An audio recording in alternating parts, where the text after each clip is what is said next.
Peace all. Rarikama I here, Rarikaba Mystics, and we're here to talk about this full moon that we have today. I just finished doing a little workout, so don't. This full moon is quite a very, not quite, it's very auspicious. We have the moon moving out of Pisces, the last degrees of Pisces into Aries, and we have this conjunction of Uranus in Pisces in retrograde.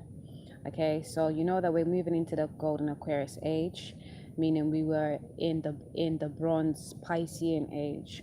Okay, and Uranus is co-ruler of Aquarius, and Uranus is all about abrupt changes. You know, those changes that are necessary for our highest good, whether we want it or not, whether we realize it or not, right? And it being in this lunation, it's like, and because we're moving into the Aries moon, is, you know, Aries is all about go-getter. It's all about self-assertiveness, self gratification, but not in a low vibration. Well, it depends. It can be in a low vibration, but mainly it's all about self. And self, let me reiterate, is not a selfish thing. We have to be of self. We have to be self-serving first and foremost, self-loving first and foremost, self-knowing first and foremost, before we can serve others, before we can love others, before we can really get to know others. Okay, so this lunation is perfect for what we are ushering in, this golden age, like checking ourselves, knowing ourselves, being of our highest good, so we can be the greatest good for everybody else, you know, for everything else and around us.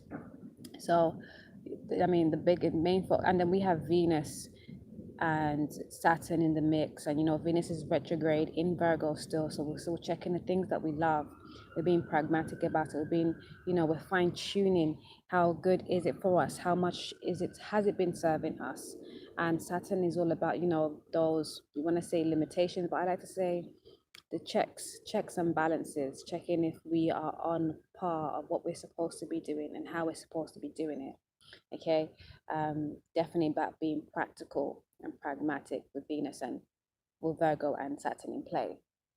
Okay, let me get you the exact aspects for this lunation. Right, we have the Sol in Virgo, we have Venus sextiling Saturn, it's in Sagittarius. We have the Moon in Pisces conjuncting Uranus retrograde in Pisces, and then we have Moon entering Aries constellation. Thereafter, we have the Moon opposing Venus in retrograde in Virgo, and then we have the Moon. Then we have the Moon trine Saturn in Sagittarius. Someone's fishing over someone's dog, going over our pram and shit. Like, yes, we're really checking ourselves, checking why we came to be, who we are, and being our highest self. Because you know that moving into the golden Aquarius age, there's no space and time for crudness. If we're not being of our highest elevation, then we're not going to be here for long.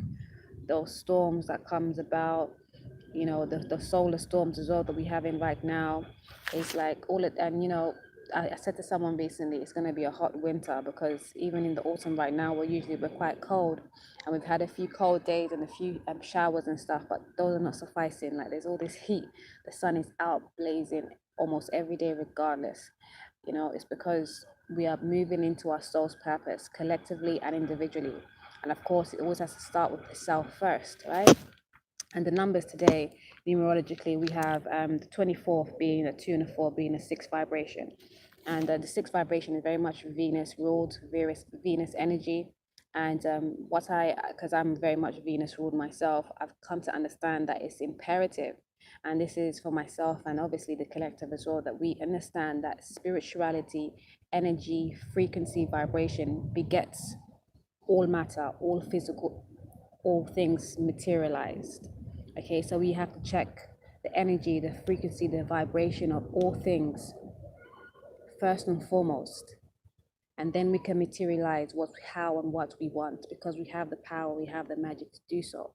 But that means that we all have to be on that path, because if one isn't and the other one isn't, it's easy for us to be pulled off left and right from the truth, right? And then we have the 10, you know, it's all about unity, completion, integration at most.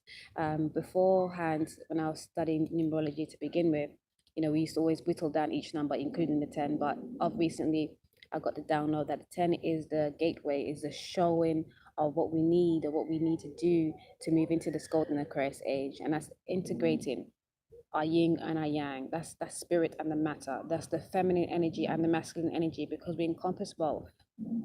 Okay, and we have to utilize both to really thrive, not just survive, right? And it's not off balance thing. It's not because you're male you can just go all out female, or because you're female you can go all off. No, you have a little bit of each. Your form is denotes your function, but you also have to understand you have the ability to create and manifest and alchemize all isms and schisms to make it work for you. Okay, especially for your highest good, which always works out in turn much better for yourself and everyone else. Again, then we have the 11. It's all about intuition, and this year we have to be drinking a lot more water because it helps. Any 2 vibration, any 11 vibration is all about the waters in the bodies, the waters in the earth, the waters all around, right? And waters is imperative. Water is so magical. We have to intake more water. We have to appreciate the waters. We have to take care of ourselves in the water and take care of the waters outside as well. And again, that is just all about intuition, and the waters signify that. That's our receptive nature, our intuition. Okay, because the waters, the air and the waters on earth governs those energies: intuition, telepathy, psychic abilities. Okay, and also the 11 is all about divine partnerships, not just going for every Tom, Dick, and Harry, or Tomita, Dickette, and Harriet.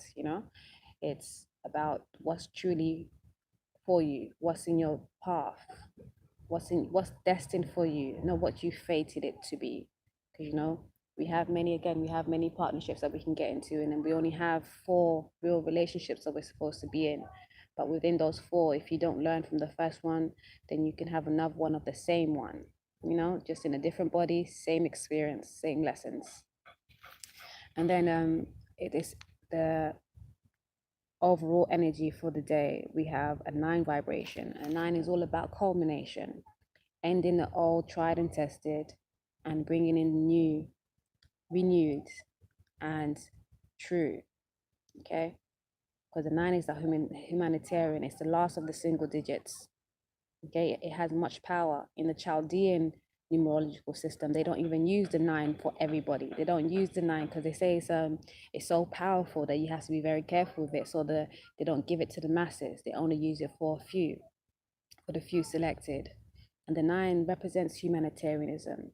It means that from the 0 to the 8, it has experienced all those energies. And at the 9, it's at the point where it's actually understanding what is needed, what needs to be let go of, and what needs to come in. I know it being a full moon is all about releasing and letting go, forgiving and giving thanks always.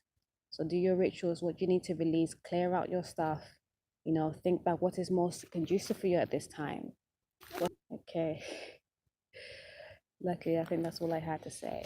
So I give thanks to all. Hope you have a beautiful day. Do your clearing, do your releasing, your letting go. I'm looking forward. Have a beautiful one. Peace and much love.